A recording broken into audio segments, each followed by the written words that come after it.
Nous allons demander à la technique de nous balancer la projection qui va présenter pourquoi nous sommes là, présenter en quelques mots, en quelques images la Fondation Kassalou.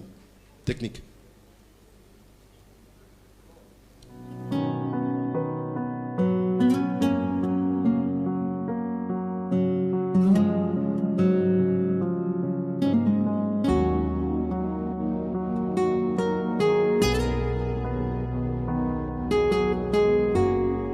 En 2017, le nombre d'enfants de la rue est estimé à environ 35 000 dans les rues de Kinshasa, avec des enfants à partir de 4 ans, abandonnés, orphelins, déplacés de guerre et traités de sorciers. Ils vivent la précarité, l'insécurité et l'exclusion sociale, privés de leurs droits fondamentaux, victimes de violences, d'exploitation économique, de viols et d'agressions sexuelles.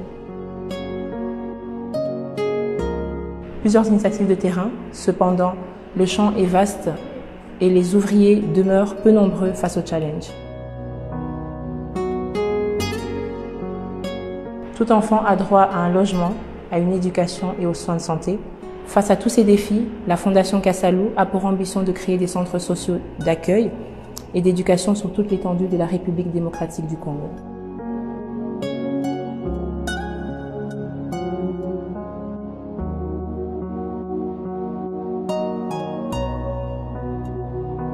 Ces centres s'appuieront sur nos 3 pôles d'action qui sont 1. Le pôle accueil socio-éducatif, 2. Le pôle éducation et formation, 3. Le pôle médical et sanitaire.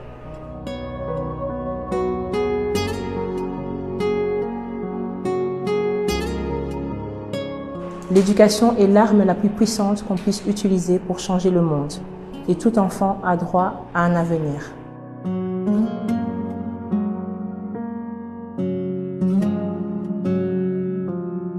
Nous sommes tous concernés, mobilisons-nous tous ensemble et accompagnons ces enfants.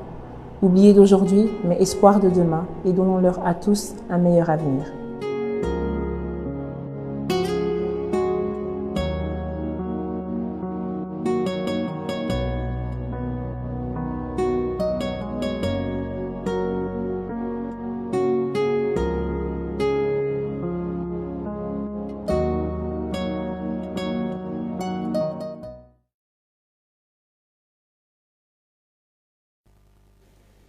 Merci beaucoup. Est-ce qu'on peut applaudir très fort, s'il vous plaît?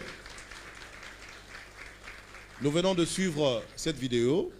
C'est la présidente de la Fondation elle-même qui a parlé. Mais puisqu'elle est parmi nous, je voudrais que nous puissions l'entendre de vive voix. Parce que là, c'était le résumé pour nous expliquer pourquoi nous sommes là ce soir.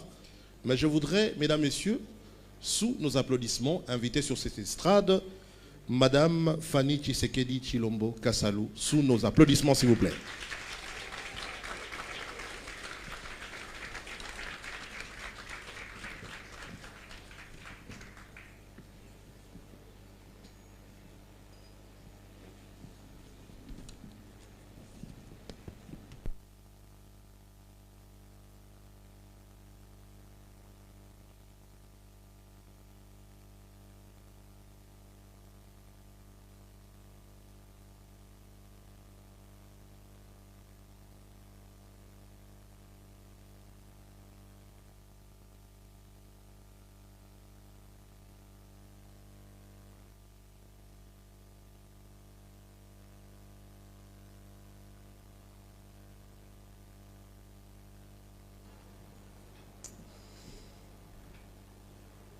Distingués invités, à vos titres et qualités respectifs, tout protocole pris en compte, qu'il me soit permis d'entrer de jeu de rendre des actions de grâce au divin Créateur, maître des temps et des circonstances, qui a béni abondamment cette journée toute particulière.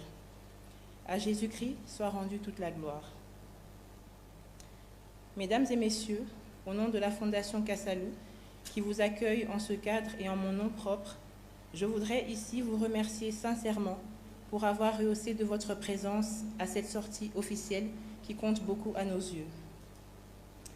Avant d'aller plus loin, je me dois de m'acquitter d'un devoir d'éclaircissement de l'opinion pour lever une équivoque anecdotique à propos de cette fondation qui s'officialise ce jour. Le nom de Kassalou que porte la fondation laisse sûrement des questionnements légitimes ou tout de même de simple curiosité.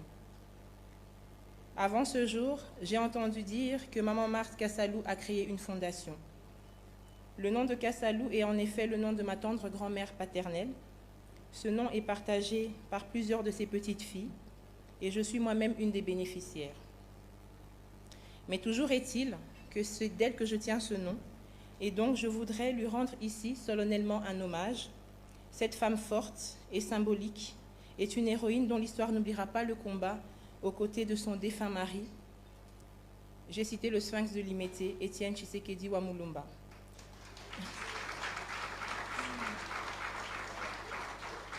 Je vous demande donc de vous joindre à moi pour nous tenir debout et ovationner cette femme inspirante, Mamie Marthe Kassalou. Merci.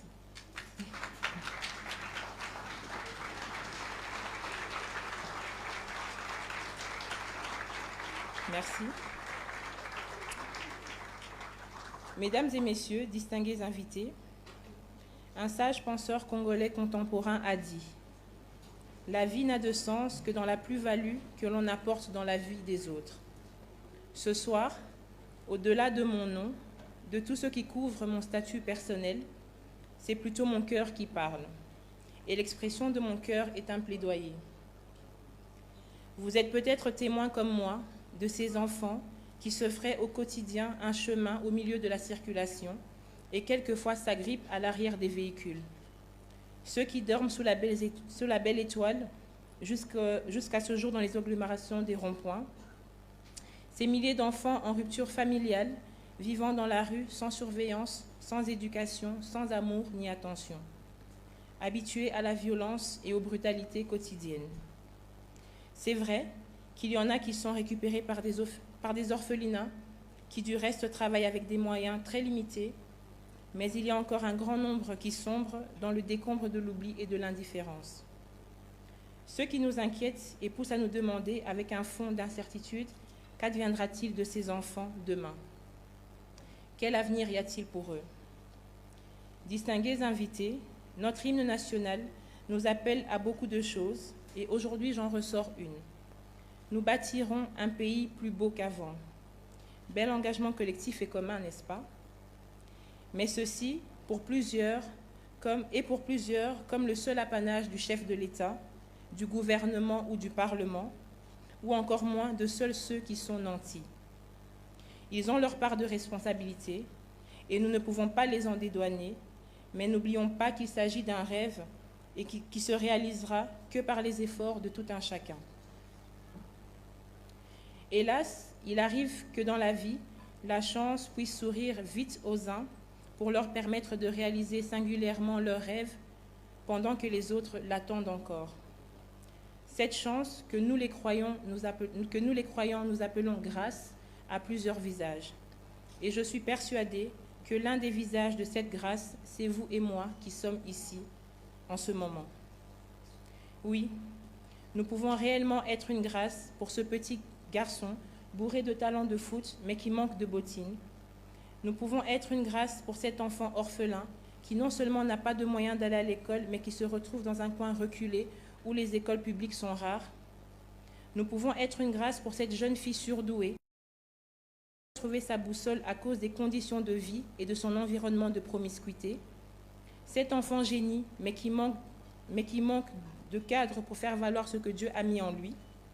Cet enfant qui lance un cri en disant « J'ai faim, j'ai mal, mais je ne peux pas rentrer chez moi, car pour les gens de ma maison, je suis un sorcier. » Cet autre démuni qui, en lieu et en place d'être à l'école ou de jouer comme tous les enfants, se retrouve dans la rue pour vendre ou tenir la main d'un vieil aveugle, sacrifiant ainsi sa propre destinée. Mesdames et messieurs, les conditions de vie précaires d'un grand nombre de mes semblables causent une profonde indignation au-dedans de moi et m'obligent à promouvoir, tant soit peu, les droits basiques d'un échantillon de ceux qui semblent laissés pour compte, et ce, dans le strict respect de la dignité de chacun. Déjà, étant l'aîné d'une grande famille, je suis cette épaule rassurante sur laquelle se reposent mes petits frères et mes petites sœurs. De même, je considère ces enfants vulnérables aussi comme mes frères et sœurs. Certes orphelins, mais ils font partie d'une grande famille. J'ai cité la famille Phocas. C'est dans ce contexte que, tout en saluant les efforts d'autres personnes au cœur en or qui nous ont précédés, dans cet élan, nous pensons à juste titre que pour un pays de près de 100 millions d'habitants, il y a encore un besoin de se jeter dans le champ, car comme dit la Bible, la moisson est abondante, mais il y a peu d'ouvriers. La Fondation Kassalou vient donc, comme cette autre ouvrière de la dernière heure, mettre la main à la pâte, mais avec sa particularité. Donner du sourire à nos semblables en leur donnant les basiques de la vie est certes une tâche rude, mais pas impossible. Avec des moyens de bord, nous avons levé l'option de nous jeter à l'eau en vous présentant officiellement ce jour l'un de nos projets phares. La Fondation Kassalou se veut être un vivier de préparation à l'avenir, une courroie d'accompagnement, notamment par une formation continue, mais aussi un carrefour de réseautage de plusieurs orphelinats. Bref, un incubateur qui permet de faire du Congo une terre fertile où chaque enfant sans discrimination de classe sociale peut avoir la possibilité d'oser ses rêves, de semer ses rêves et de les voir germer et se réaliser. Il va sans dire que le mythe qui s'y rapporte a bel et bien été pris en compte.